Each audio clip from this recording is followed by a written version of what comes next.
So good evening.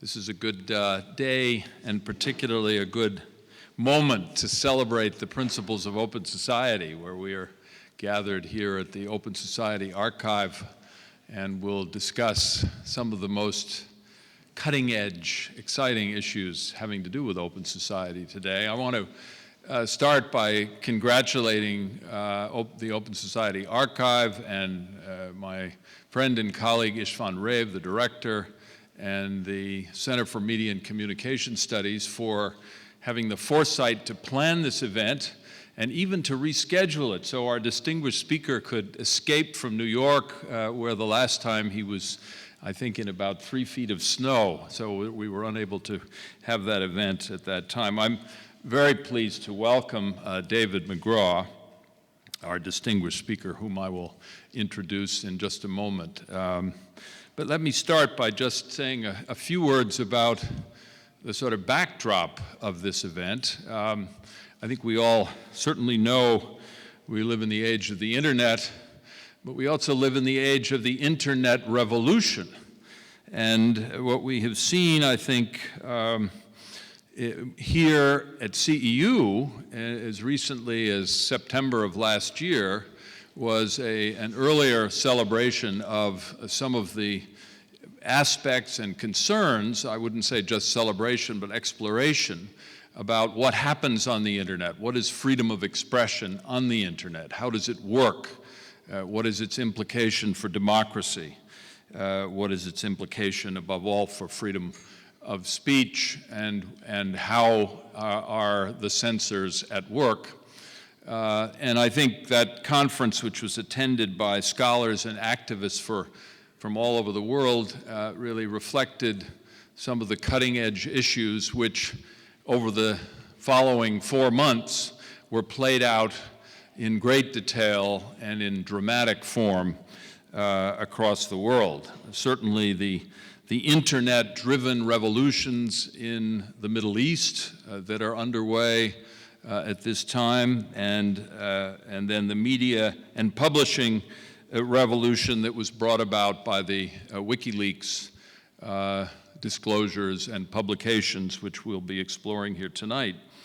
Last week, CEU was very pleased to be able to host an open forum on the issues regarding the Middle East, and tonight we're especially pleased to work with our colleagues at the Open Society Archive to sponsor this exploration of the WikiLeaks revolution. There are, of course, many themes to explore and many questions to ask. Certainly the role of secrecy in foreign relations and the conduct of foreign policy, the role of the internet in piercing the wall and the veil of secrecy, the historic role of the mainstream media in publishing information and government secrets that the people have a right to know, and the new role of internet actors like WikiLeaks in working with the mainstream media, which of course is what we will hear about tonight. Then the historic role of the law, particularly in the United States, in protecting freedom of the press and freedom of speech, but also providing some measure of secrecy and protection of secrecy, and how that law may be changing under the relentless pressure from the internet. This is a very special interest of mine because in my early days as a civil liberties lawyer, I was involved in some of the cases. I was telling our distinguished speaker a case involving the New York Times and the publication of papers about the Vietnam War called the Pentagon Papers. And later on, as a litigant, as a lawyer representing scholars who were seeking information under the Freedom of Information Act, I was pleased to be able to produce some 75,000 pages of FBI documents many, many years ago when it was possible, and it still is in many ways, to get that information under the Freedom of Information Act. Our speaker tonight is a major player in this drama, and certainly in the WikiLeaks drama, but he's a very distinguished lawyer. He's the vice president and assistant general counsel of the New York Times, one of the world's truly great newspapers. I would say the world's, in many ways, greatest newspaper. He's the lead counsel for the Times in newsroom issues and freedom of information litigation.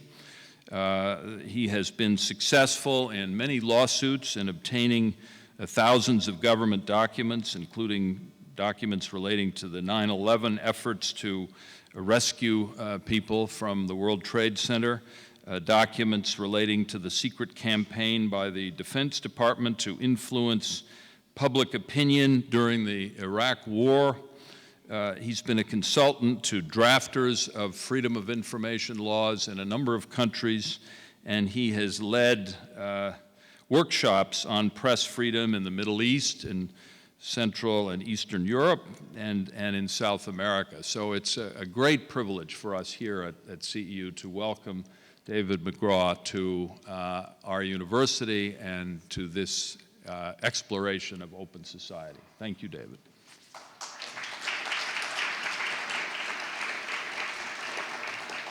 Thank you, John. Some of you who know me from this is my third trip to Hungary, so I'm delighted to be back.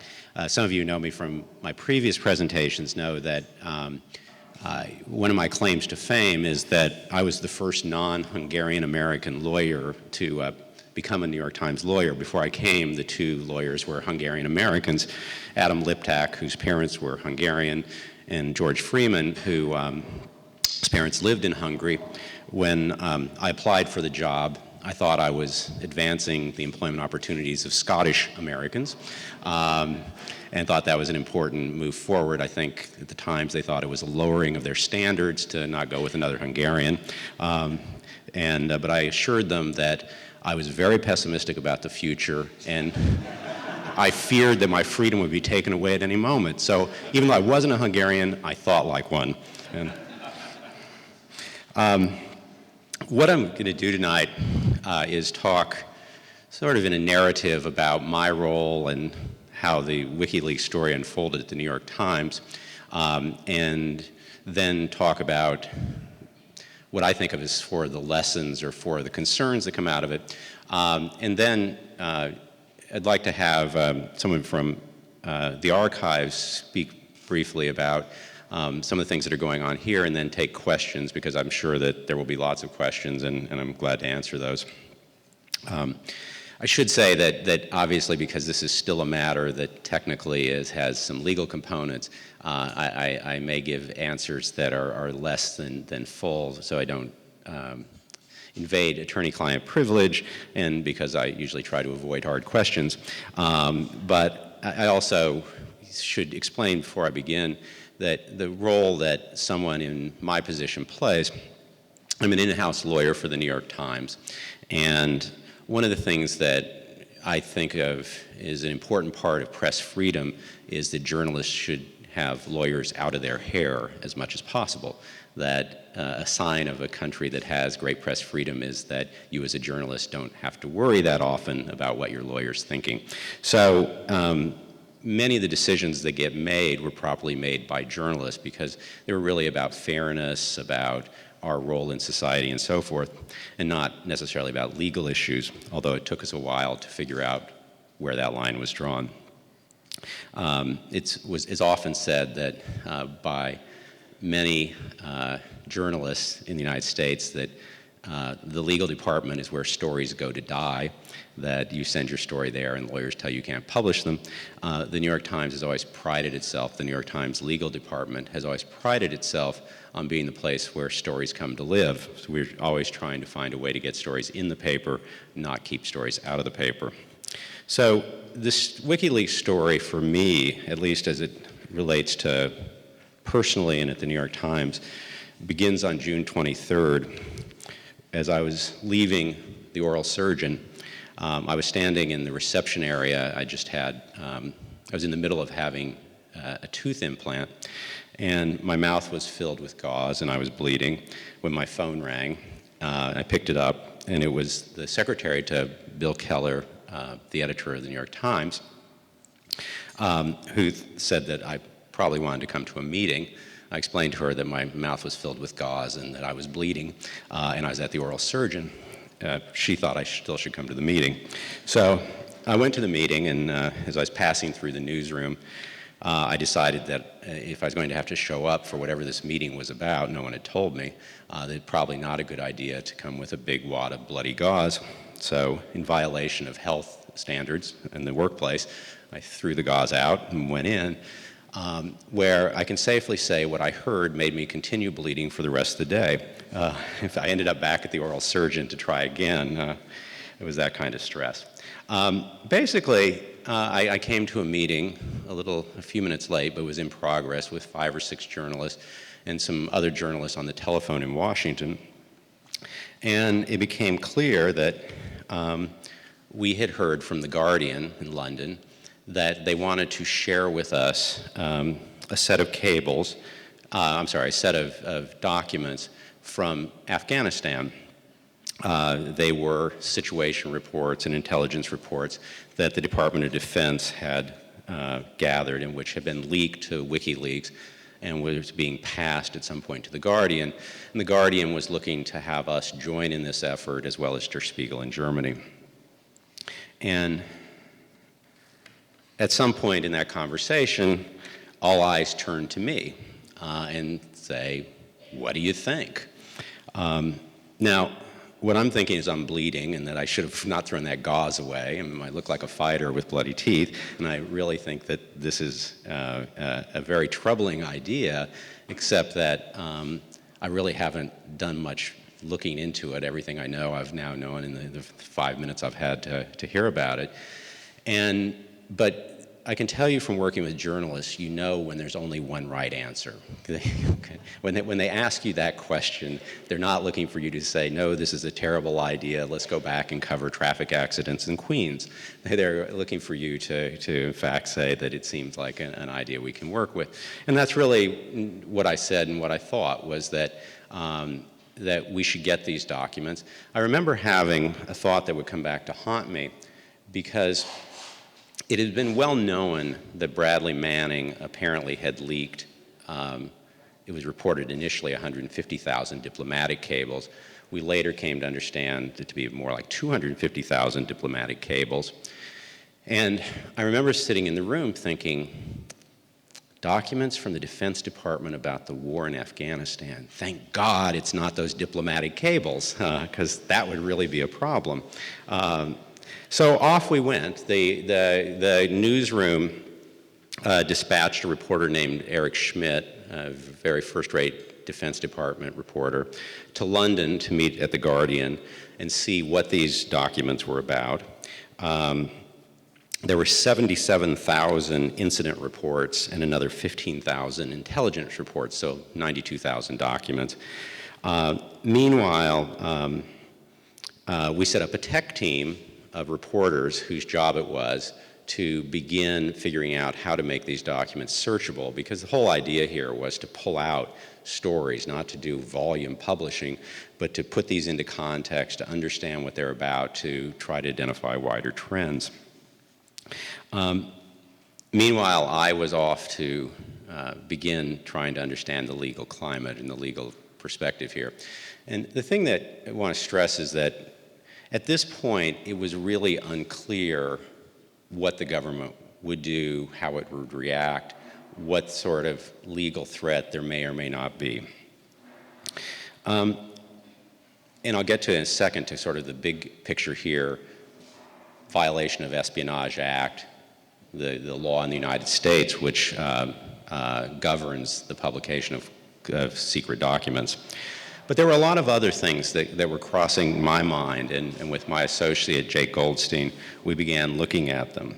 But part of it was things that, in this initial stage, that concerned us. Part of it was, how are we going to safeguard the files internally? Was there a problem in possessing them? What did the law say? Even if we decided not to publish at some point, was there a problem in possessing it? We looked at broader issues too. We are a publicly traded company. We trade on the New York Stock Exchange. Was there some obligation to inform our board? Did our board, if there was a possibility of criminal liability by the company, should the board be involved? What if we got the board involved and one of those business people decided to resign in protest, or to turn us in, or take any other step? All of those concerns we begin thinking about. So we were concerned about individual liability. You know, we were asking employees in a company to do something that had legal implications. Should we be concerned about individual liability? Did we have to give people the option to opt out? Could we, in fact, tell people this was part of their job, and if they said, this doesn't feel right to me, this may violate the law, were we required to let them out? I received a call at one point from somebody who was deep down in our tech team working on the search part of this. One of his workers was working on a visa, was in the country on a visa. Did he have to worry that his visa status would change? Those kind of questions we hadn't anticipated having to go to, but we did have to go to. But we were also concerned about the broader question. What had WikiLeaks done, and was there a possibility we would be seen as aiding and abetting? We didn't really know much about WikiLeaks at that point. There was one big profile in New Yorker magazine, but we really didn't understand a great deal about where they were coming from and what had happened to get these documents, which had passed from The Guardian to us. We also worried about our association with The Guardian itself. We love The Guardian. We've partnered with The Guardian in other things in lesser ways. But The Guardian exists in a very different legal system. In the UK, in England, the press is constantly laboring under the threat of getting an injunction preventing from publication. That's not what happens in the United States. It's very hard to get an injunction. Would we be seen as a co-publisher with the English newspaper? And if an English court enjoined The Guardian, would it also enjoin us? And if it enjoined us in England, would we have to honor that? Very difficult questions. What would it mean to have an English court tell us we couldn't publish something? Could they, in effect, issue a court order that would reach the United States and ultimately reach everybody in this room and everybody else who wanted to read the New York Times? We even looked at the question of what would happen if our reporter carrying the information back into the country on electronic media was stopped at the airport. What was the right of a reporter passing through customs in the United States? The answer, by the way, is you have a lot of protection if you're willing to stay at the airport for about 5 days and argue the law with somebody. You really don't want to be stopped. But the main concern was the Espionage Act, which was passed initially in 1917, amended after that, but is a very complicated and dense statute. It has many provisions. It was written at a time well before computers. And it continues to be a mystery as to when it would apply. Does it apply to journalists at all? And if so, when? What are the conditions in there? When you read the Espionage Act, what you find is that it can be read so that it's breathtakingly broad, okay? For instance, it appears that you can be prosecuted under the Espionage Act for disclosing secrets, government secrets, even if you had no intent to harm. You can be prosecuted even if no harm actually occurs. You can be prosecuted even if the information that you disclose shouldn't have been labeled a secret. In other words, if the government has labeled something that's in the public domain secret and you publish it, you can still be subject to liability under at least one reading of the statute. And significantly, it applies not merely to publishing, but to the receipt and possession of information. Now, why is that significant? It's significant in the United States because the broad and strong protection of the First Amendment applies to publishing, not to news gathering, not to possession, not to receipt. And so there was concern that while we might have a First Amendment argument of our right to publish no matter what the espionage said, less clear is the question of whether we had the right to possess documents. But here's kind of here is sort of the headline on the espionage.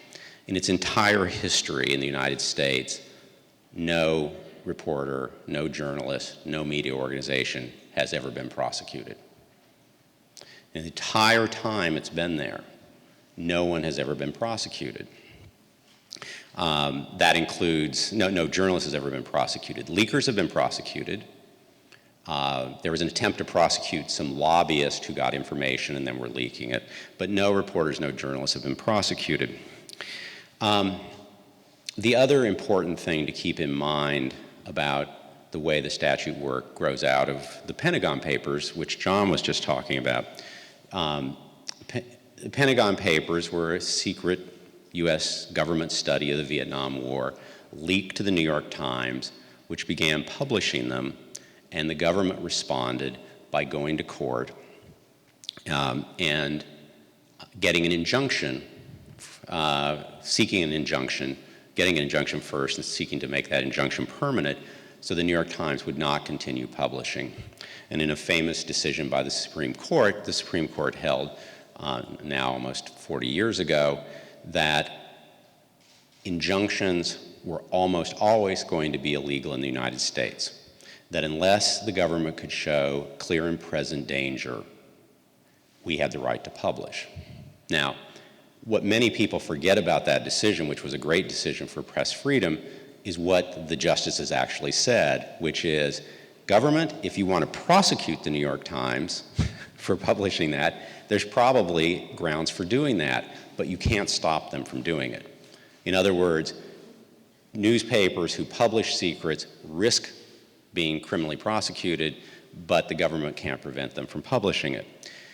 This creates an interesting dynamic for somebody in my shoes, because if you think about, sort of picture yourself in my position, I'm now advising the newspaper on should we publish this or not publish this, and the dirty secret, of course, of media lawyers is injunctions are actually much easier, right? If you get enjoined, you've gone into court, you've argued for press freedom, you lost, you can be angry at the government, you can be outraged by this intrusion on press freedom, but you know what? Nobody's going to jail. There's a court order that says you can't publish, and so you can feel angry and upset and you can rail about it. Now consider the other possibility, which is how the US law works. No injunction, but if you make a mistake, somebody's going to get arrested. And the first thing they're going to ask is, lawyer, why didn't you tell me that? So that really became part of my role, was to first make people aware that, one, the Espionage Act isn't clear. It may apply to the press. Justices of the Supreme Court have said that. It has never been ruled definitively. But second, and I thought this was sort of the key piece, is that there's never been a prosecution. And in talking to colleagues who've come across this and the previous times we've dealt with this issue, the thing that I always think is important is that we not take any step, that we not do anything that would make prosecution likely. Okay? Well, you don't want to create a culture around your publication where, for the first time in history, this administration is going to decide to prosecute. And so some of the things that I think people should think about in these situations are,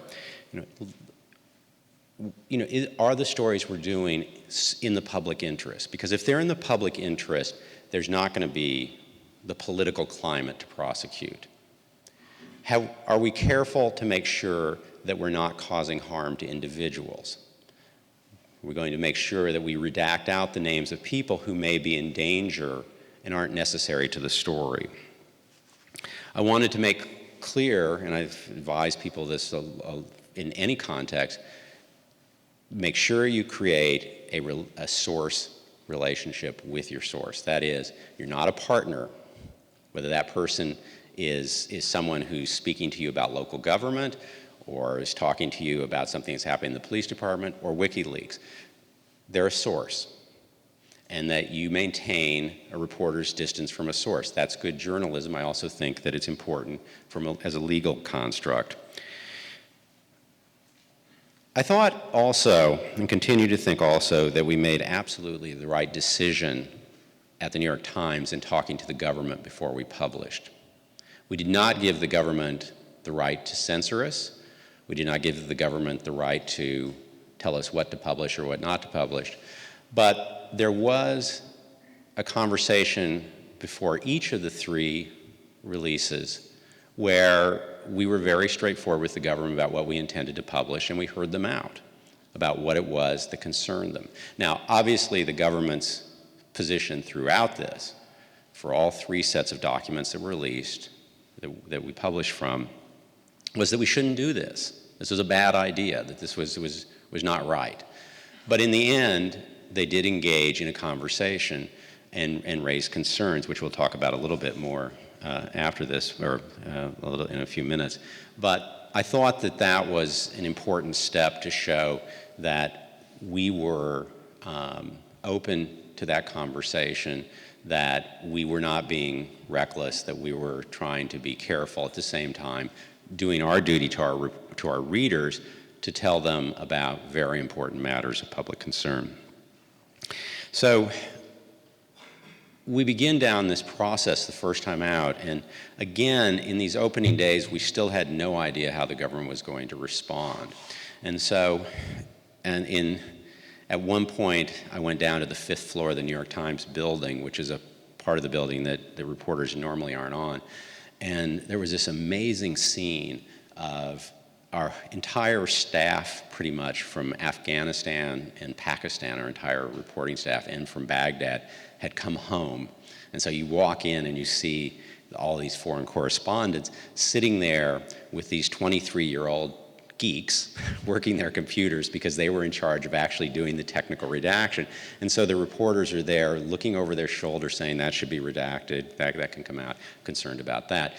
And it was really quite an extraordinary effort. Chris Shivers, one of our best war reporters and a former Marine, was in charge of much of the redaction. At one point, he redacted, who would have thought of this? He redacted the time that it took a helicopter to go from point A to point B in Afghanistan, because he thought that was information that could, in fact, endanger U.S. lives if the Taliban was able to know from what base they were coming from and how long it took to get there. So we were very serious about that and very serious about trying to make sure that those documents were redacted. We'd not yet gone to the government as July 25th approaches. July 25th is been set as the publication date for The Guardian, Der Spiegel, and the New York Times. The way this was supposed to work was that we would all go online at the same time. We'd all release our stories online at the same time, and WikiLeaks would post the documents in raw form. So about 2 days before that, finally, one of our reporters and one of our editors went to the White House to tell them what we intended to do. And there was a sense of relief when the message came back that the government's response was not to threaten. The government's response was to say, I hope you're going to handle this sensitively. We'd prefer you didn't publish it, but we understand what you're doing. And if you're going to publish it, we'd hope that you would keep in mind that people could be endangered. And that was kind of the sigh of relief legally, that I felt that A, we were doing the right thing by talking to the government, and B, that the response was not going to be an attempt to try to get an injunction, even though that would be hard, or to threaten us legally with criminal prosecution. Now, we're still not quite sure how this is all going to work, and the plan is, of course, that WikiLeaks is going to put up the documents in raw form on their site. There's 92,000 documents. We were, in fact, planning on publishing 25 documents after we edited out things that we thought were sensitive. The Guardian and Der Spiegel were putting up a few more, but again, they were putting up a limited number. But the whole thing had been premised on the idea that if WikiLeaks put them up, that actually was sort of made us less of a target, if you will, because those documents were out there. And the decision was made that it's Sunday on July 25th at 5 o'clock that we would publish. So I was down in the newsroom, and people are running around putting up the finishing touches on things, doing headlines, documents are ready to go, and 5 o'clock comes, and someone is assigned to look at Wiki's site. And as often happens with WikiLeaks, if you ever go there, at 5 o'clock, their site is down. It's not operative. Okay? So at 5:05, I'm told that the Guardian is up, that they have posted. This is not just for my interest if I want to go read it. That is, would you tell us that it's okay to go?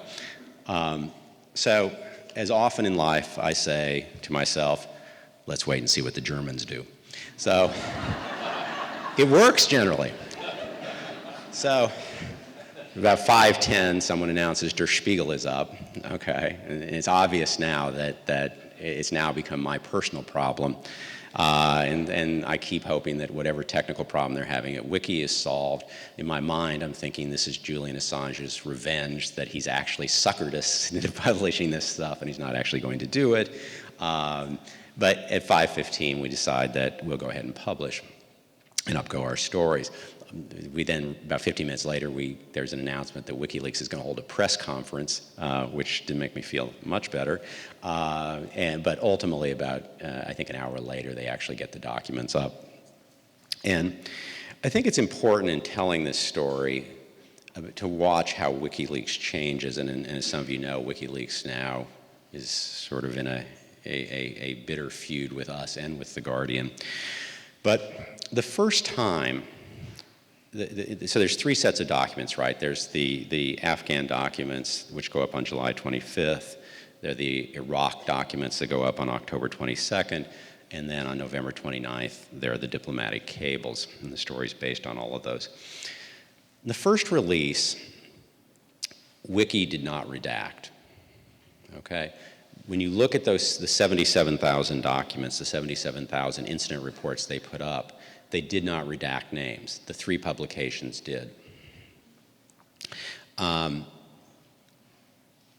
after that, WikiLeaks was heavily criticized by people that they saw as their allies, Reporters Without Borders, Amnesty International, the Committee to Protect Journalists, because they felt they had endangered everyday Afghans who cooperated with the United States and had provided information, and that those people were in jeopardy for retribution from the Taliban. They felt that criticism. And in the next round, when the Iraqi documents were put up, Wiki went to the opposite extreme. They actually had an auto redaction, an auto editing program that went through all the documents and took out the names. Okay? Historians and researchers tell me that those documents are now worthless because you have no idea who they're talking about or what they're talking about. That the over-redaction is so significant that those documents are no longer of much value. We did what we did the first time, as did The Guardian and Der Spiegel. That is, we made redactions of people whose lives may be in jeopardy or who had other privacy concerns that didn't really affect the overall story.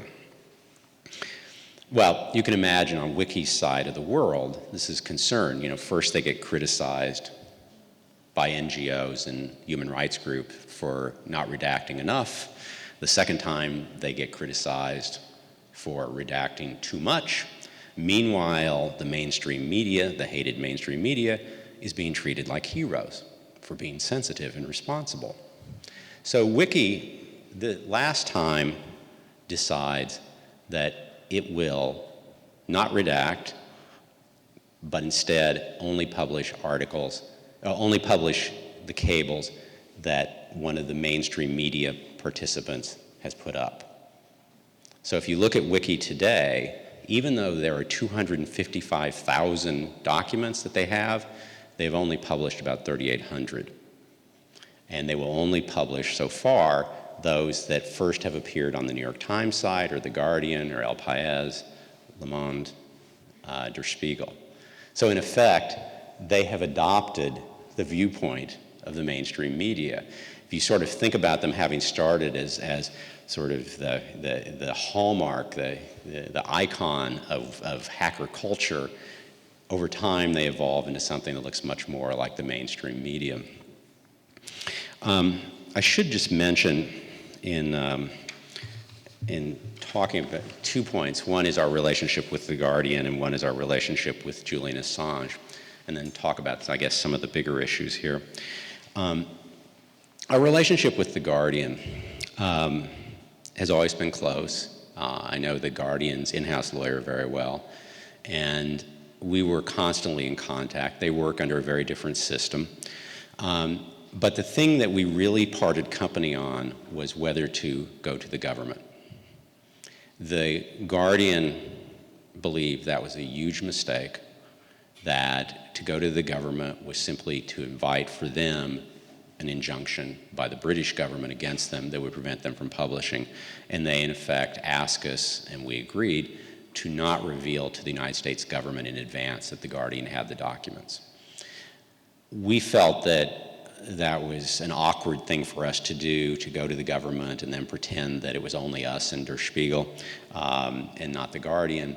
And at one point, I was instructed to call the Guardian lawyer, their outside lawyer in this case, and convince her that the Guardian should get on board with going to the US government and having this dialogue in advance of publication, something we'd done with other sensitive stories. She didn't return my call, she didn't return my call, she didn't return my call. The day was ending in England. I called again.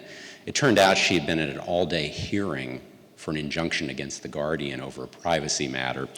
Needless to say, she was not as receptive as I would like her to be to having an American lawyer lecture her on how she should practice law.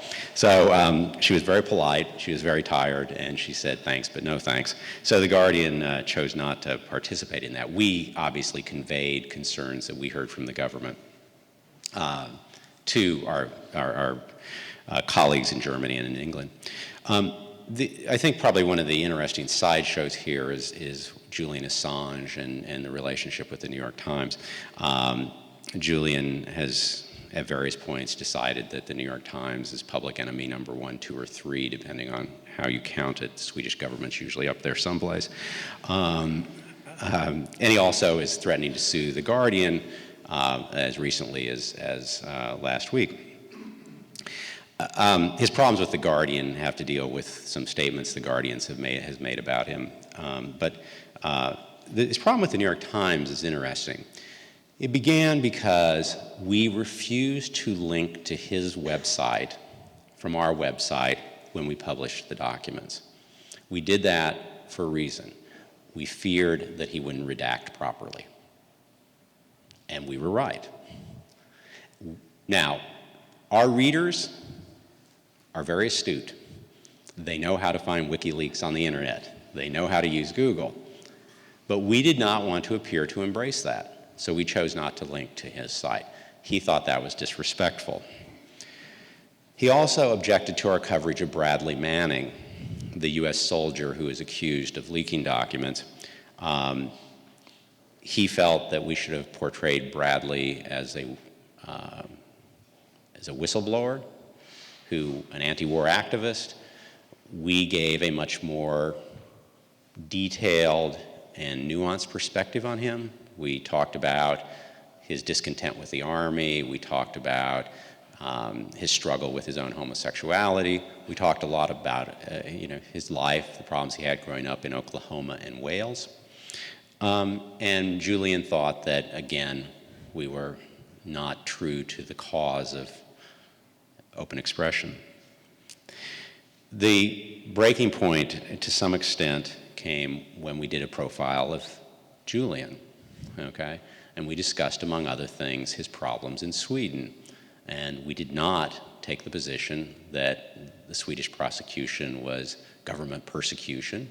We took the position, as we would in any story, here's what the Swedes are saying, here's what Julian's saying, here's how it works legally. He considered that a smear job and was outraged, and he wanted to cut us out of participating. This was before the cables had been turned over. He wanted to cut us out of that. We felt, and I feel today, that his anger at us is actually a testament, in my mind, to we're doing the right thing. He is a news story. WikiLeaks is a news story. All of you are here in part because it is a story of social importance. We have an obligation to cover him, even though he is, in a sense, a source to us. We have an obligation to tell our readers about him, and to do that in a fair and balanced way without taking sides in it. He obviously sees it differently. There were other things that were outrageous, but those were the ones that were really there. So as this thing unfolds, after the first set of documents are released, the first set of stories are done, really switches away from much of a legal burden for me, because we sort of see how it's going to go. We continue to operate within the newsroom with as much secrecy as you can have in a newsroom. As most of you know, newsrooms are places without walls, so everybody seems to know what everybody's doing. And when you suddenly have three reporters from Kabul and 3 from Pakistan and a half dozen from Iraq suddenly show up, it doesn't take a very skeptical mind to think something big is happening. So I'm sure that people were aware of it and were aware that things were going on. But it really became much more after that first set of an issue for journalists, which is, as I said, is the way it should be. Let me talk about 4 lessons, I think, or 4 concerns that come out of this, which I think are worth taking note of. And I guess the first thing is that, especially in the United States, but I think elsewhere, we have to be concerned to not let governments overreact to what's happened with Wiki in a way that will bring about a curtailment and a cutback of press freedom.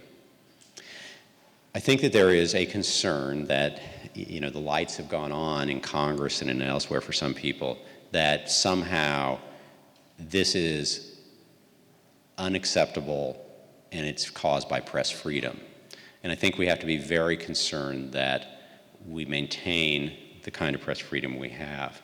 If you think of it, but in fairness, this is a very difficult issue. Traditionally, we have been concerned in the United States about press freedom in 3 ways, 3 main ways. One is the freedom from government control. One is freedom from libel suits that will, in fact, make reporters less likely to report. We've been very successful in making the rules in libel suits in the United States such that it's very hard to win a libel suit, and that's had a very, very beneficial effect on the U.S. press in terms of its reporting. I mean, the situation in the United States in libel, I can just give you this as sort of the marker. The New York Times, in at least 60 years, has not lost a libel suit in the United States and has not settled a libel suit for money in the United States. Okay? That's not the product necessarily of brilliant lawyering, although I wish you thought that. It is the product of the fact that the law is very much in our favor. Currently, in the United States, there is 1 libel suit against the New York Times. Okay? That is it. So there's great protection for libel. The third thing is protection of sources. That one of the things that we continue to press for is the right for journalists to protect confidential sources. We think that's important. We think that if journalists can't protect confidential sources, the public will be the ultimate losers. They won't get the information they need. So my point here is there is special protection for the press in all of those areas. Now, the question becomes, what is the press? Who's a journalist, as the question gets raised? is Julian Assange protected by those same freedoms? And there's no question that the lines are, there's no question that the laws, as they've developed in the United States, have envisioned that there's a difference between reporters and sources. Sources over here, reporters over there, reporters get special privileges, okay? That there is a difference in terms of who gets a press pass. I'm talking about a simple example. Who gets a press pass? You have to be a member of the press to get a press pass so you can go to a crime scene or go to the scene of a natural disaster.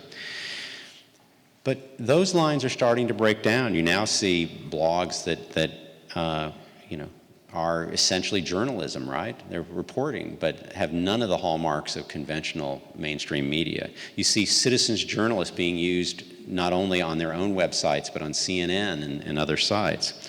You see WikiLeaks. You see the one that the government always brings up whenever I'm on a panel on this, Inspire magazine. I don't know if any of you are readers of Inspire magazine. Inspire magazine is the magazine for jihadists. Okay, it's the magazine for terrorists.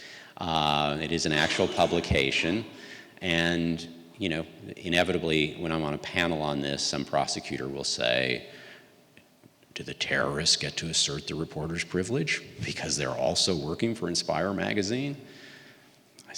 To me, I don't see a problem with that, but they do.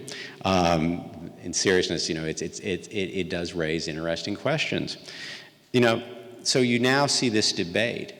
Should the mainstream media essentially say Julian Assange, citizen journalists, bloggers should be protected and run the risk that that protection will be cut back for all of us?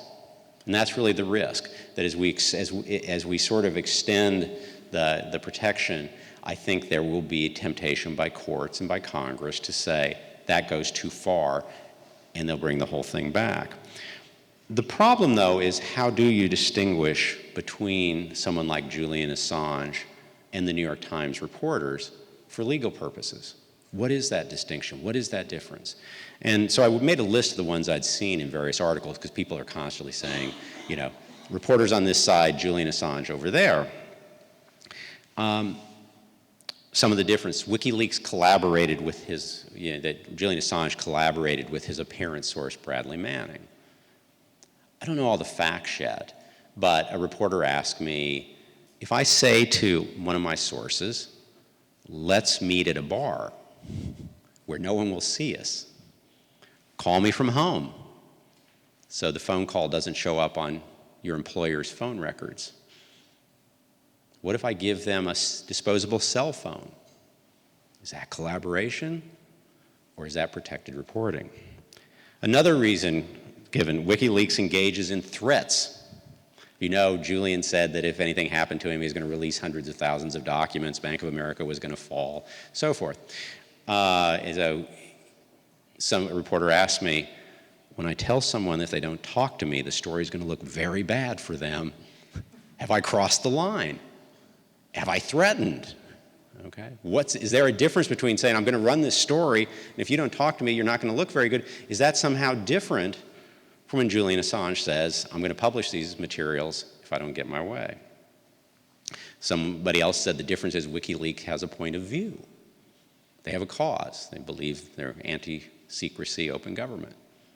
Last time I checked, not too far from what the New York Times is saying in editorials. We happen to be anti-secrecy and for openness. The fact that we have a point of view on our editorial page shouldn't strip us of the defenses we have in a libel case, the defenses we have for sources. Somebody points out WikiLeaks doesn't engage in editorial judgment. There's no synthesis, no analysis, no combining of information. They just publish raw documents. Go to the New York Times website sometime. Just last night, somebody called me because they wanted to publish an affidavit that had been filed in court, which showed somebody's financial situation who was involved in a news story. Raw document, no analysis, no commentary.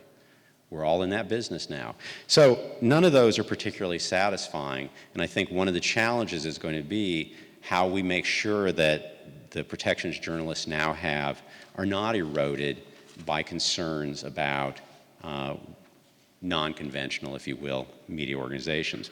Second thing I wanted to highlight coming out of this is we need to be concerned about the protection of leakers. We need to be concerned about the protection of whistleblowers. This is a very hard topic, okay? I understand the discomfort people feel in government and elsewhere about unauthorized disclosures. I understand that. As a lawyer, I depend every day on the secrecy and confidentiality extended to me by the attorney-client privilege. I could not practice law without secrecy, okay? One of the things that I did spent a great deal of time on in 2008 and 2009 was leading our crisis management team at the Times when our reporter David Rode was kidnapped by the Taliban. He was held for 7 months in Pakistan and in Afghanistan. The New York Times asked repeatedly that people not reveal that he was kidnapped. We called up Al Jazeera and we asked Al Jazeera to take down a news report. We called the Washington Post, the LA Times, the Wall Street Journal. We called individual blogs. We asked them not to report because we thought the disclosure that David was kidnapped would be bad for David. David says that was one of the wisest things we did. Okay. So I understand the value of confidentiality. I understand the value of that. But I also understand that leakers play an important role in government. They're an important part of the civic conversation. And traditionally, the US government has not been aggressively pursuing leakers. That is no longer true. There are currently 5 prosecutions of leakers taking place in the United States. Government workers who have provided information. In some ways, it's a hard issue for us because one of the things we argued at the time of the Pentagon Papers case was the government has a right to try to keep secrets, and they have a right to discipline their own employees, and they have the right to expect their employees to live up to their duties. But then that's how government should protect secrecy, not by going after the press. But now we find ourselves asking the question, there still should be limits, shouldn't there? Shouldn't there be limits on when leakers are held liable? And it is a difficult issue. It's difficult politically to argue that people have a right to violate secrecy and government employees have a right to turn over documents. And it's difficult to suggest something that may lead people to suggest, well, if leakers are protected, then you should be more responsible. You should, as a press, suffer the legal burden. I think that's a false choice. I think the press should be protected, and I think leakers should also be protected. Not completely. I mean, there's no question that there are leaks that should not happen, that jeopardize, that harm, but it should be a high standard, and I'm concerned that the standard is not there, that it is too easy to prosecute leakers. If you look at, in the Bradley Manning case, essentially it doesn't matter whether those documents were in the public interest. What it matters is that he, as an Army employee, violated rules that said that he would not disclose information. The third thing that I would call attention to that I hope will be a lesson of the WikiLeaks incident, the WikiLeaks phenomenon, is that the institutional media still has a very valuable role to play. It's not popular in the age of Twitter and Facebook to stand up for good old dead tree media. Is not popular to talk about why the mainstream media is still valuable, but I think that it showed here that we did something that WikiLeaks couldn't do. Put this information into context, distill it, give it a perspective, and give it attention, call readers' attention to it. It's still a valuable thing. The final big lesson I would draw from this, and I hope this isn't lost, is I still believe that government secrecy remains the great threat to democracy, not the leak of government secrets. If you sort of look at this throughout the last 25 years, very hard to find leaks of government secrets that actually caused harm to people. very hard to see. On the other hand, it is very easy to look around and see government secrecy that has covered up human rights abuses, caused unnecessary wars, and other misguided use of government power. There is a secrecy game out there. A writer named Ted Gupp looked at secrecy, found in 1995, he found the US government classified 3.6 million documents classified or secret each year. 1995, 3.6 million. 10 years later, he found 14 million documents being marked secret by the US government. They'd gone from 3.6 in 10 years to 14 million. And as he points out, so that's 1,600 times a day, 1,600 times an hour, 24 hours a day, 7 days a week, somebody's marking something secret. It's estimated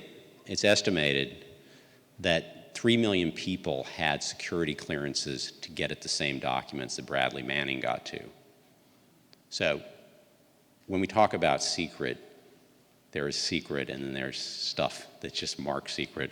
And I fear that it's being used to cover up things that the government doesn't want us to know, and that remains the great challenge. Let me just finish on this note. I think that I haven't really proposed answers to any of those, but and I think that that's probably a telling of where we are, that we are, as the speech was titled, in a time of information of disorder. It's breaking down who has information, who gets to keep secret, who decides, so forth. And I think that's a very confusing period we're going through as users of information, collectors of information providers of information. And I just end with these examples of what I see as kind of just how confusing this is for people. Shortly after the diplomatic cables stories were published by the New York Times, a very curious email went out at Columbia University in New York. Columbia University's School of International and Public Affairs sent around a notice from its job placement service telling its students to be sure not to mention the WikiLeaks documents on their Facebook page or on any other public social media because it could hurt them getting a job. And it's kind of ironic that one of the great institutions of higher learning, Columbia University, is essentially telling its students to watch themselves, watch what they say, guard themselves from free expression. That was topped only by the fact that the government itself, the US government, told its workers not to look at the documents. Okay, so you can imagine the government worker going home at night, going to a party in his neighborhood, and someone brings up this only thing that's happening in the news for 5 days in a row and saying, I can't talk about that. I don't know anything about that. They actually have notices that appear on your computer at work if you attempt to look at them. Again, the idea that the State Department thinks willful ignorance is the best perspective by which State Department employees should approach the world, I have problems with. This, of course, was topped even further by Julian Assange's outrage that the Swedish prosecutor's documents were leaked. I think that at least qualifies as irony. But by then I had gotten used to it because for me the ultimate sign of how confusing this all had become was an email I received from Julian's lawyers on December 2nd. It's marked importance high so that I will see it. And Julian's lawyers write to me, "Hi, David. I have to communicate some complaints from WikiLeaks about the release of cables, and in particular the redactions the New York Times is doing." I start. It's one of those where you sort of read it again slowly. Julian Assange is concerned that we're not redacting properly, okay? We've come a long ways. When Julian Assange thinks the New York Times is not doing its redactions properly, we still have a long way to figure out where we're going to be in this world of information freedom.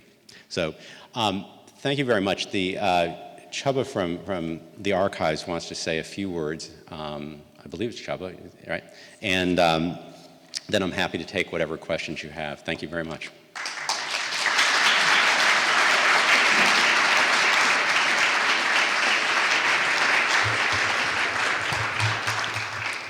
Thank you very much. I'm István Rév, I'm the director of the archive. I apologize. Before you will have the opportunity to ask questions and point at the fact that we are not in the United States as far as the situation of the media is concerned, we would like to show you something and try to establish a connection between what you have just heard and this place. First, I would like to start with the fact that David Rhodes, who was kidnapped in Afghanistan, was in fact kidnapped twice. Before he was kidnapped in Afghanistan, he was kidnapped in Bosnia while covering the war there.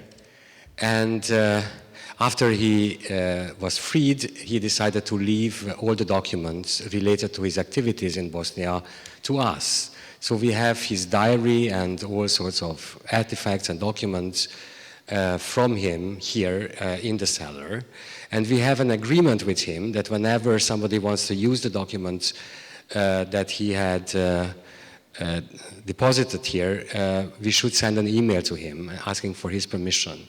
This is what we did in 2008. And despite all the secrecy at the New York Times, despite the fact that the New York Times tried very hard not to reveal the fact that he was kidnapped in Afghanistan, we got a message from the New York Times that we are sorry, David cannot respond because he had been kidnapped in Afghanistan. But you should keep this secret. So we decided to keep this a secret.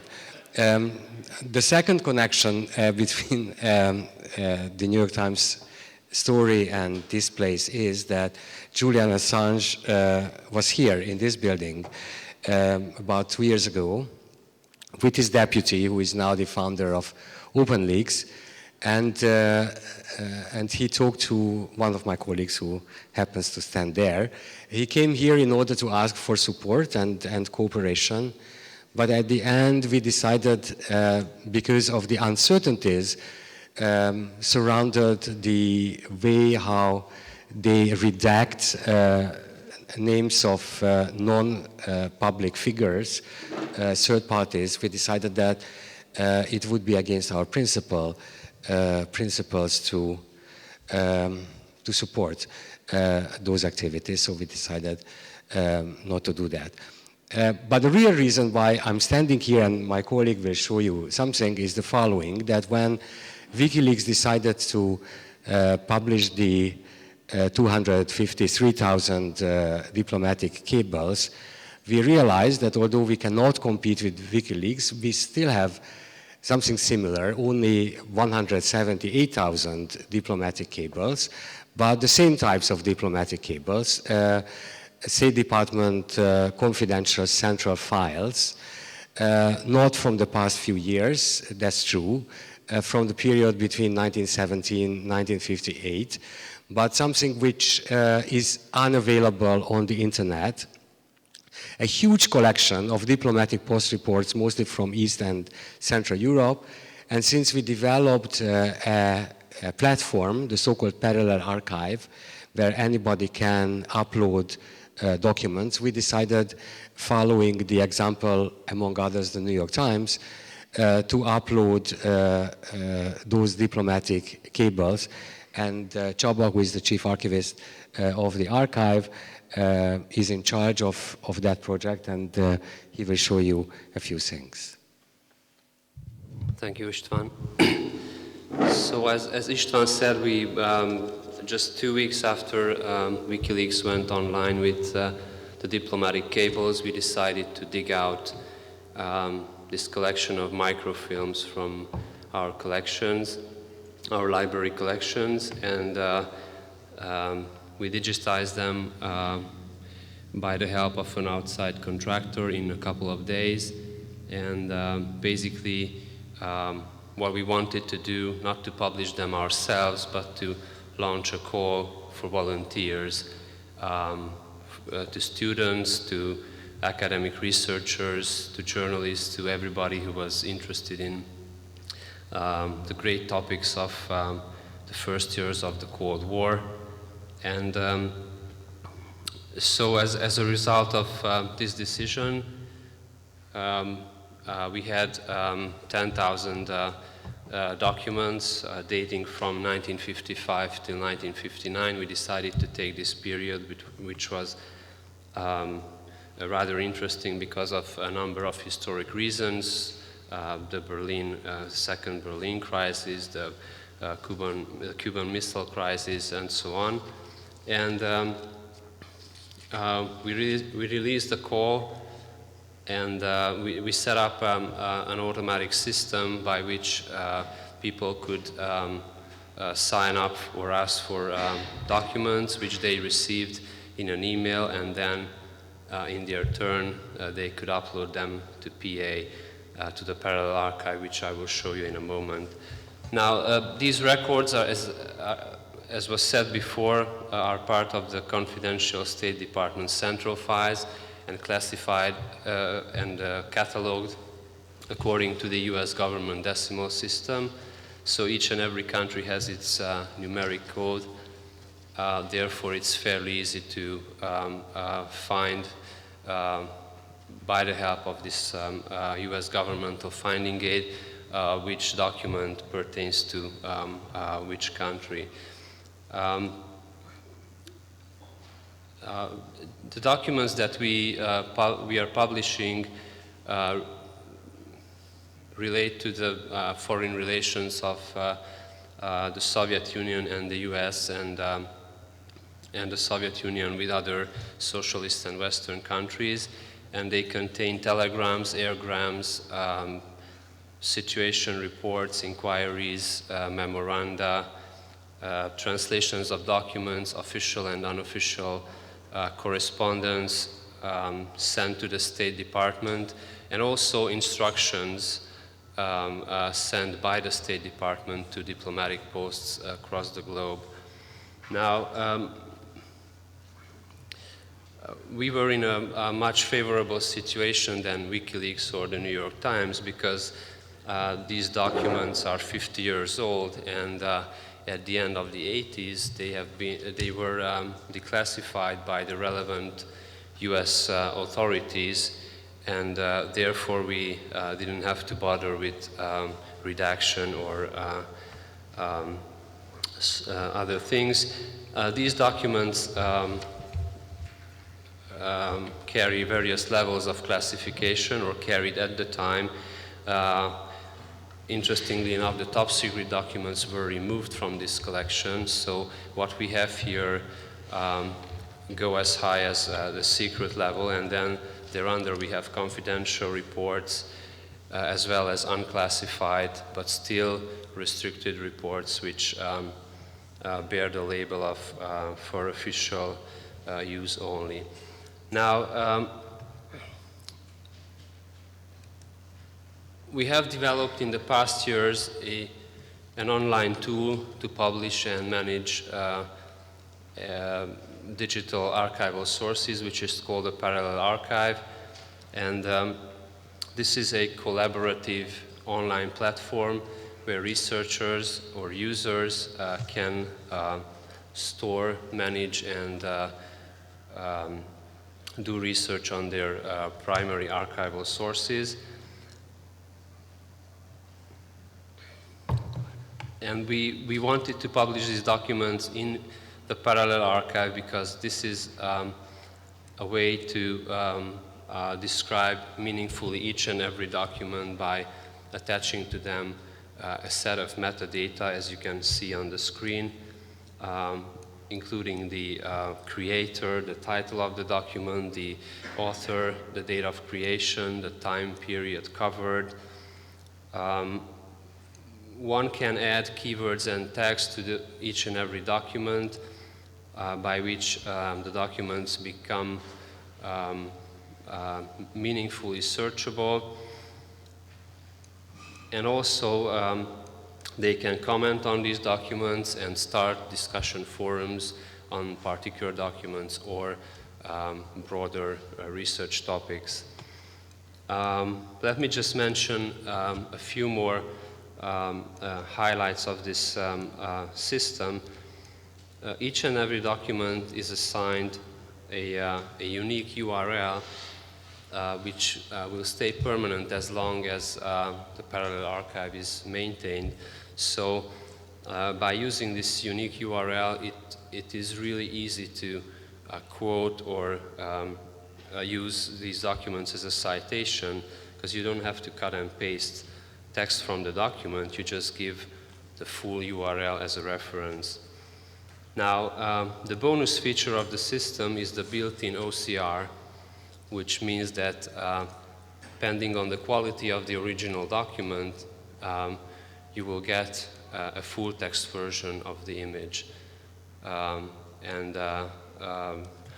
Thus the document becomes searchable.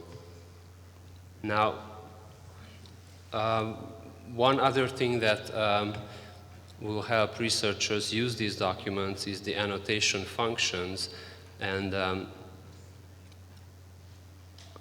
let me just see one document here as an example. This is a diplomatic cable from the embassy in Rome. It was sent in 1956 on February 29. And as you can see, these red numbers indicate that someone has done some research on this document and annotated 2 pages. And you can go back to your annotations anytime and revise them and save the new version. Now, let me just say a few words about our constituency. After an interview in a Hungarian online journal, we received more than 100 calls for documents, out of which 50 people really uploaded documents to the parallel archive. And as a result of that, now we have over 450 diplomatic cables on this platform. But compared to the 10,000 that we still have on our computers, this is basically nothing. Just to conclude, I would like to say that in order to understand these documents, one has to put them into the larger historical context. And this is something that OSA cannot offer at this point. What we do, we offer the documents, we put them out in the public domain. We give you the tool to publish these documents, and basically the rest is on you. Thank you very much. Now, we go back to the real topic of this evening, and the floor is open, and our distinguished speaker has time, and he will try to answer the questions, and we are also open to comments as well. Please. Thank you for a very fascinating, really interesting presentation.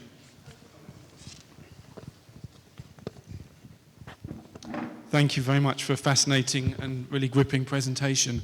My question is, how has the legal situation changed now in relation to possession of the cables? You mentioned the case of the reporter going through customs, potentially getting pulled over. I mean, if someone in this room had all these cables on their computer and went through customs in America now and was pulled over, could they be in trouble for possessing the cables? I think the answer to that is that the question is possession of cables. Possession of confidential documents continues to be a part of a crime under the Espionage Act. Now, we have questions about how far that should go, that when a journalist has materials, that there should be some First Amendment protection.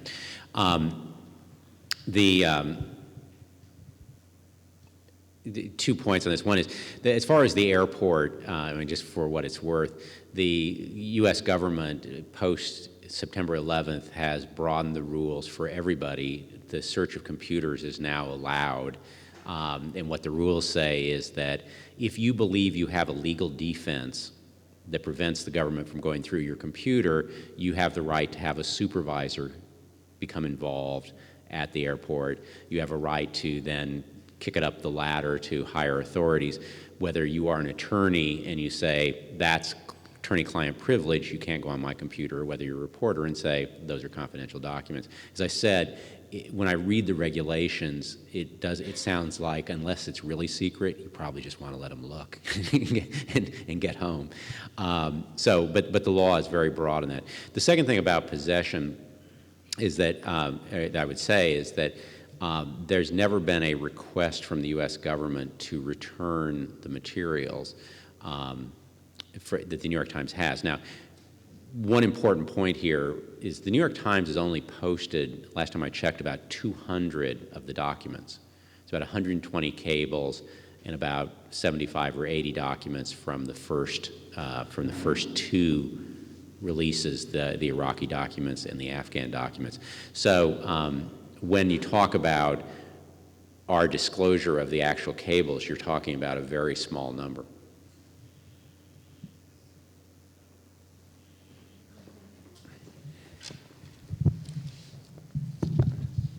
It's publicized in the press that the American government is currently searching for legal tools to prosecute Julian Assange, and if there's going to be a trial, let's say, and if this trial is going to, it will go to the Supreme Court, do you think this heavy burden, this big scandal will affect the way that the Supreme Court will interpret the First Amendment?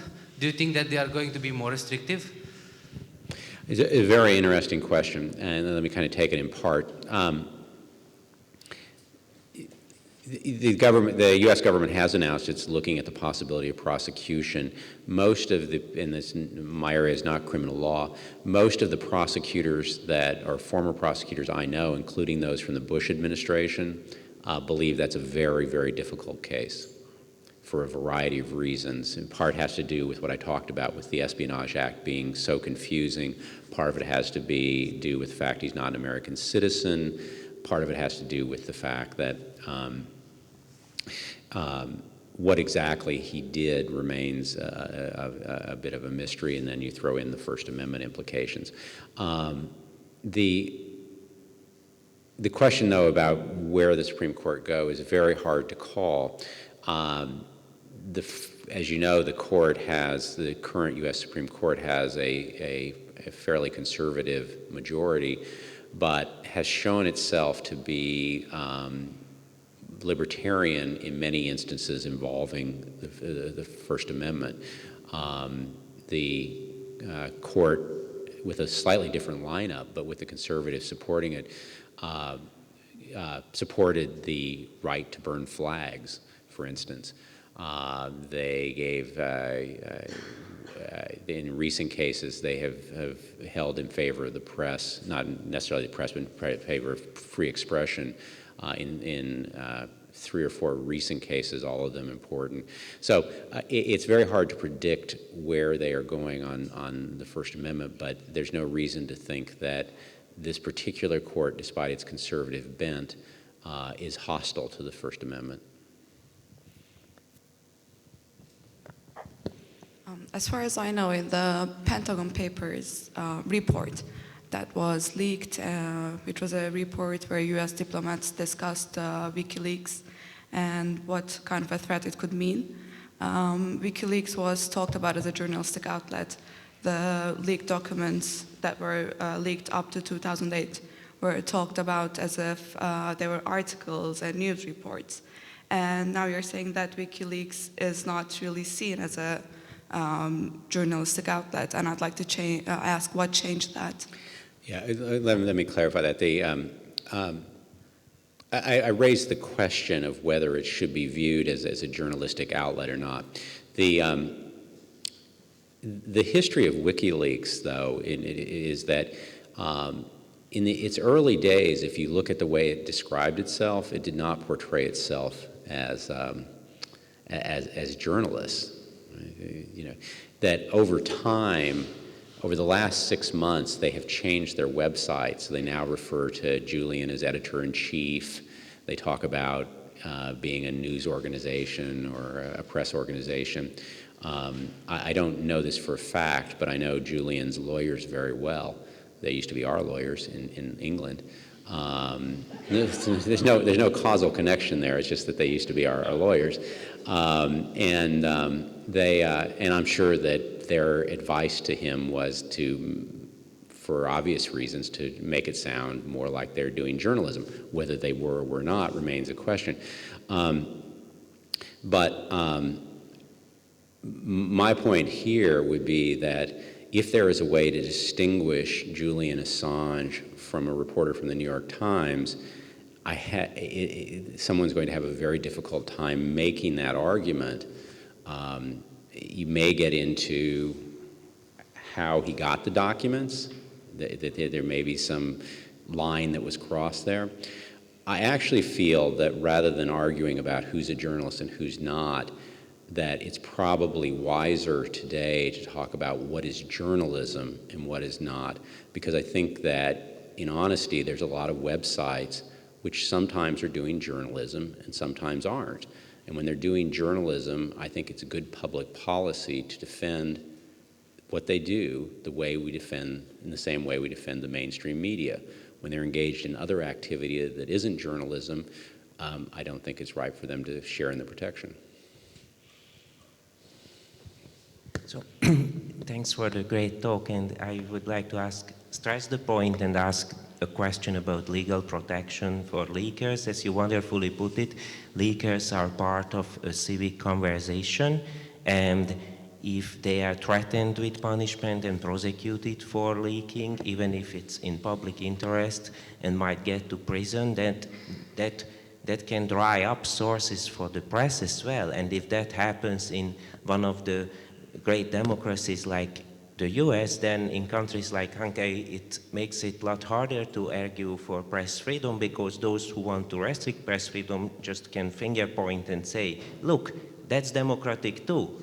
So what's the problem with that? So how much chance do you think we have to establish the public interest test as a legal protection assessed at the end by courts for leakers, which would provide that if the leaking took place in public interest that overwhelms the public interest for classification, then no successful prosecution should be possible.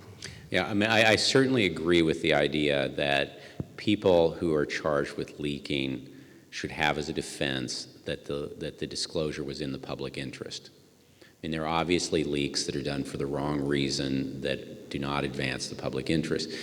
And I don't know of a principled way not to say that those people shouldn't be prosecuted. But I do think that leakers who leak in the public interest should enjoy a protection. And as Peter says, that's not currently the law in the United States. And I think it will be very difficult at this time to get U.S. courts or the U.S. Congress to accept that. I think that they are very concerned about leaks. And there's not really political will to change that. What's really changed, if I might just go another 2 sentences on this, what's really changed is that in the United States is that leakers come at this a different way. What's changed in the United States is that while leaking was illegal, prosecutors have not taken it seriously. You know, that usually a leak investigation ends with the prosecutor saying, I can't find who leaked the documents. And what's changed now is the Obama administration is very serious about bringing prosecutions against leakers. One of the cases involves a man named Jeff Sterling, who is a former CIA employee. He's accused of leaking material to a reporter who wrote a book about the CIA. He is not only charged with leaking the information, he is charged with mail fraud. What was his mail fraud? He bought the book that the reporter wrote and he sent it to a friend. Okay? Therefore, he used the mail service to help pass on his fraudulent activity, which was the cover-up of his leak. That's a very, very aggressive criminal charge in any case.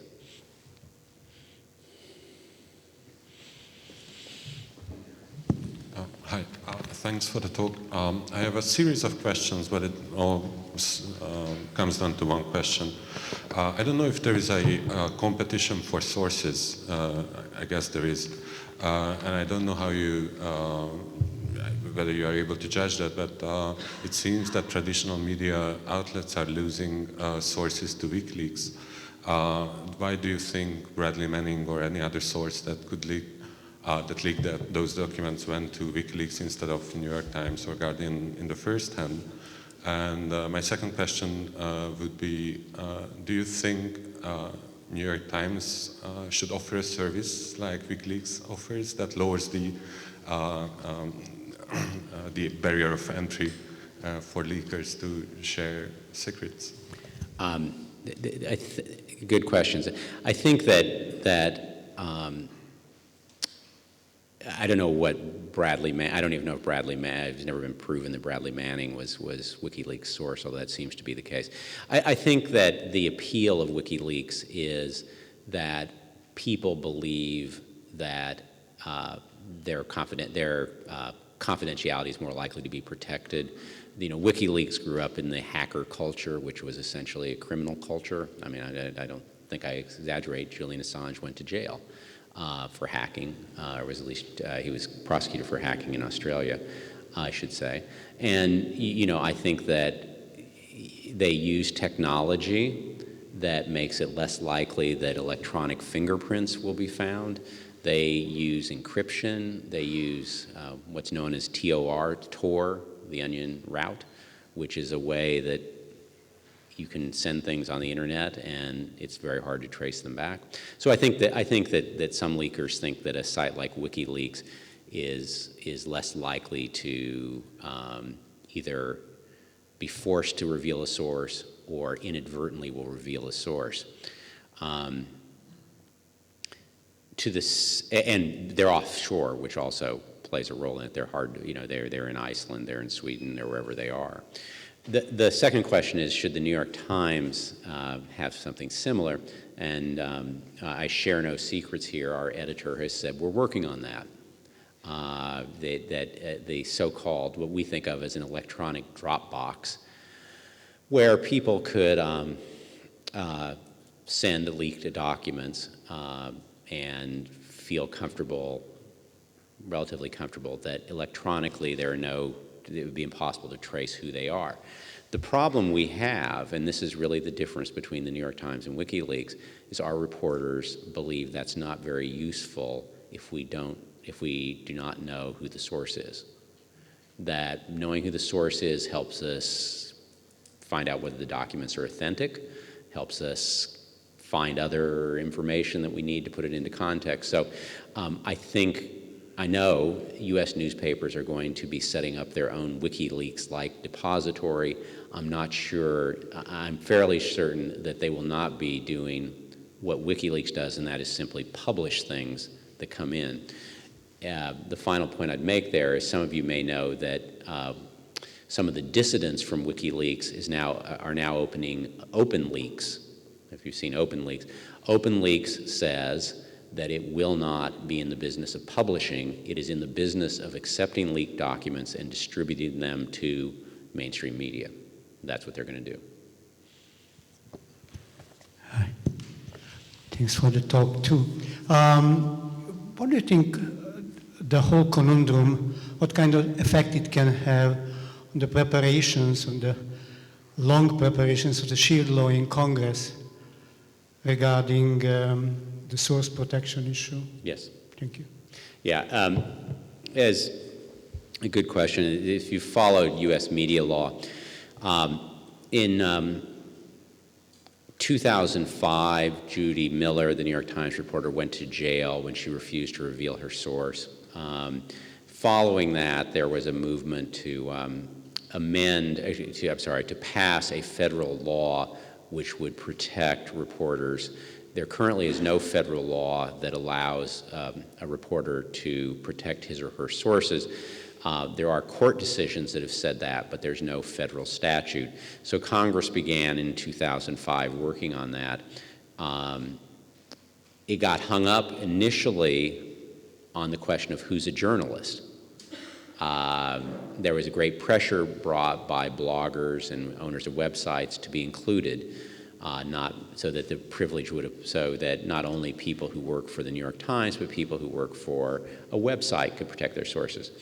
They got over that issue, and then the issue became, would it apply in cases involving national security documents? There was a long debate over what should be the standard when it was national security was at stake. We got over that hurdle. The bill looked as if it was going to pass. WikiLeaks has now made that very, very unlikely.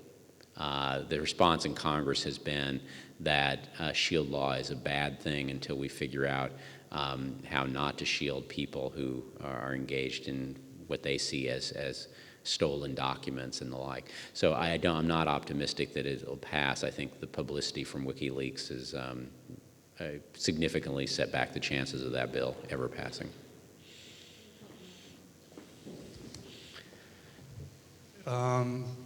Thank you for your great talk.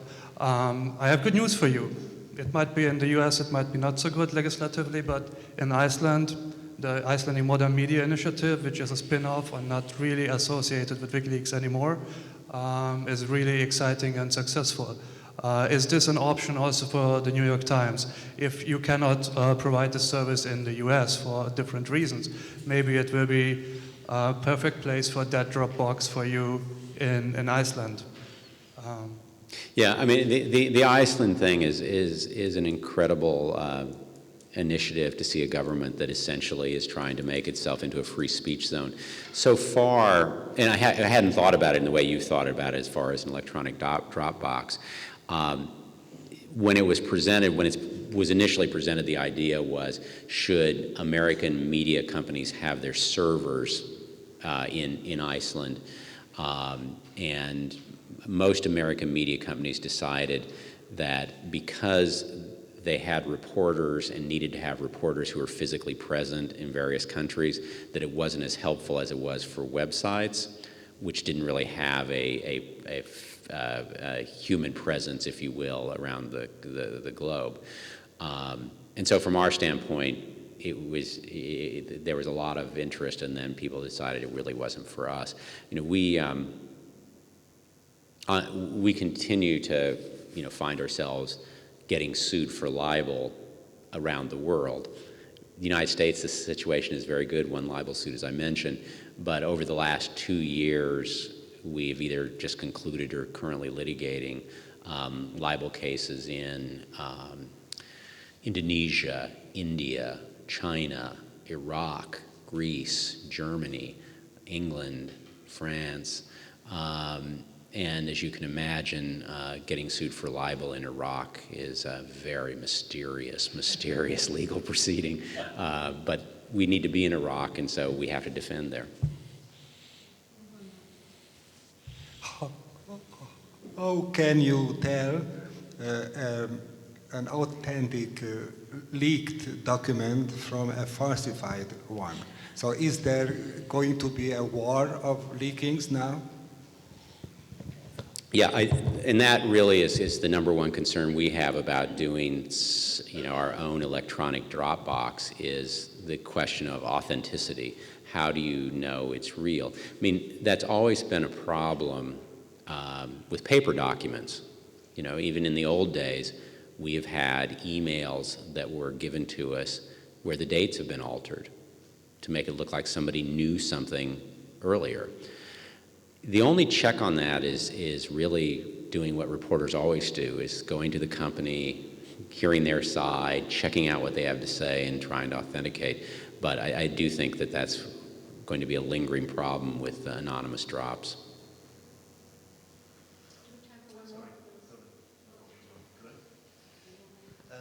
couple of things, actually. Did you and the other publications that published stories based on the documents have to adopt any special protection measures as regards taking care of the documents when they're in your possession to prevent any outside agencies getting into your computer systems and accessing them and seeing what you had, whether it's government security agencies, US security agencies, hacker groups from abroad, or other governments to see what you had and to see what you might be planning to release? I don't have any knowledge directly of that. The New York Times editor, Bill Keller, has said that 3 computers, one in England, one in Germany, and one in the United States, appeared to have been the target of hacking, and that we're looking into it.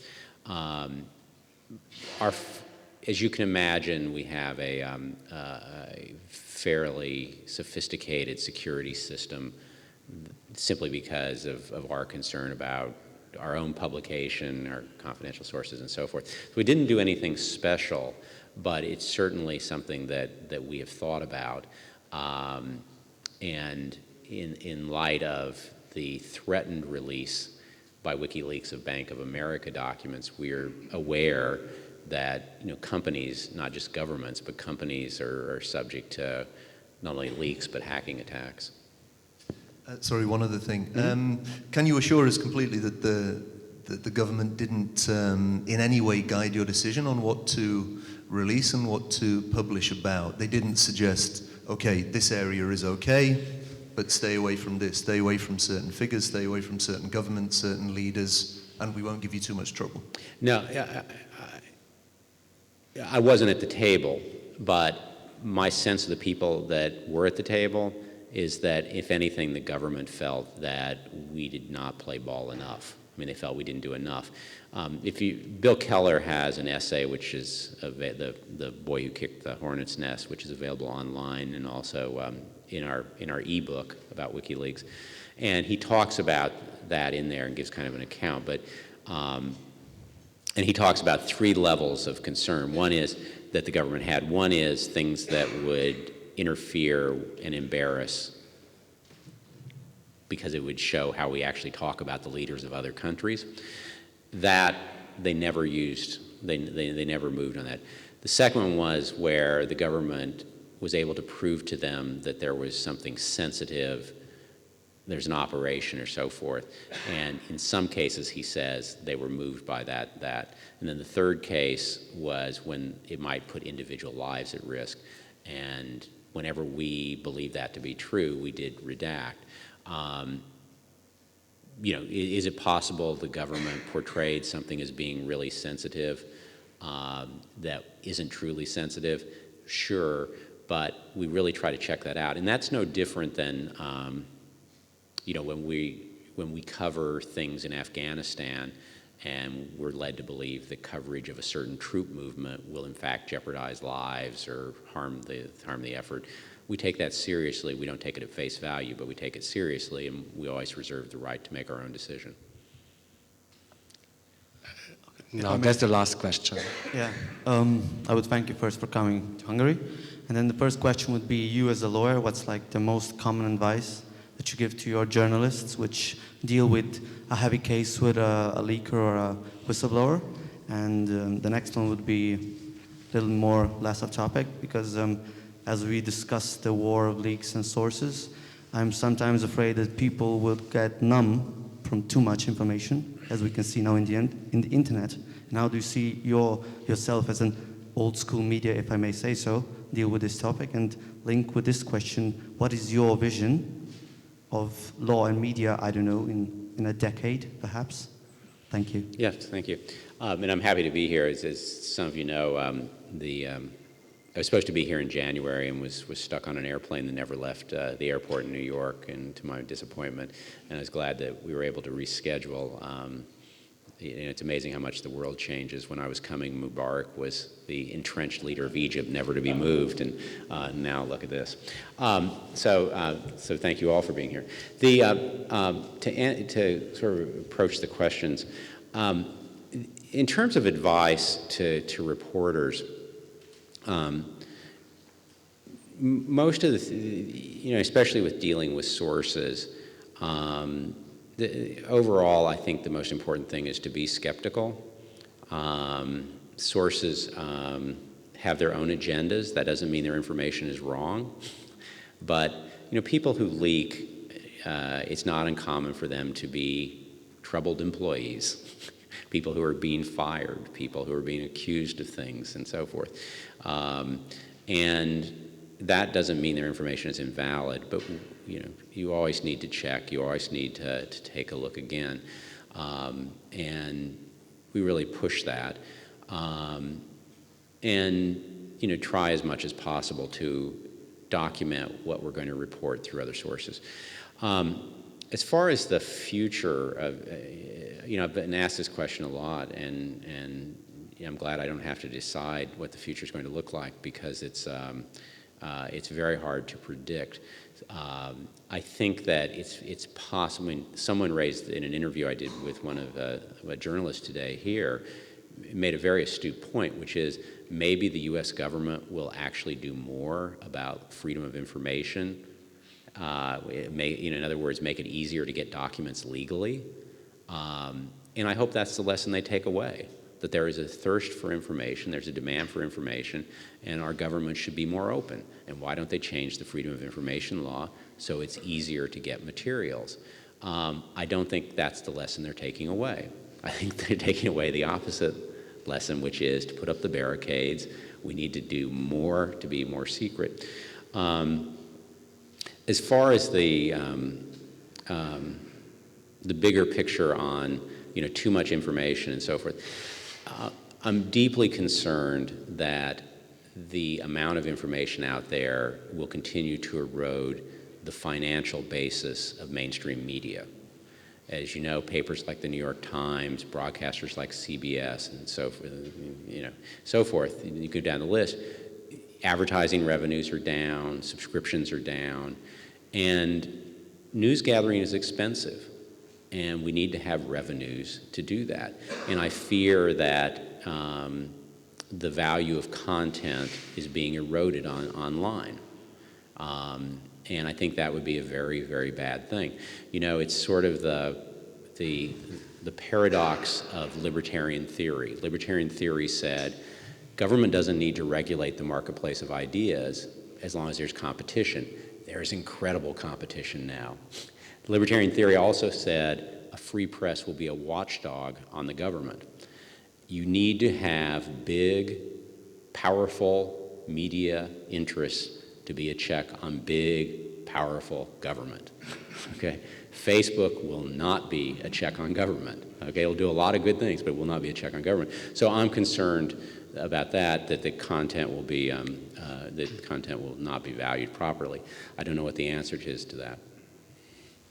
Thank you very much for this evening, and when we lift that curtain of secrecy, there is a small reception behind it, hidden, and so we can continue our conversation there. Thank you very much once more.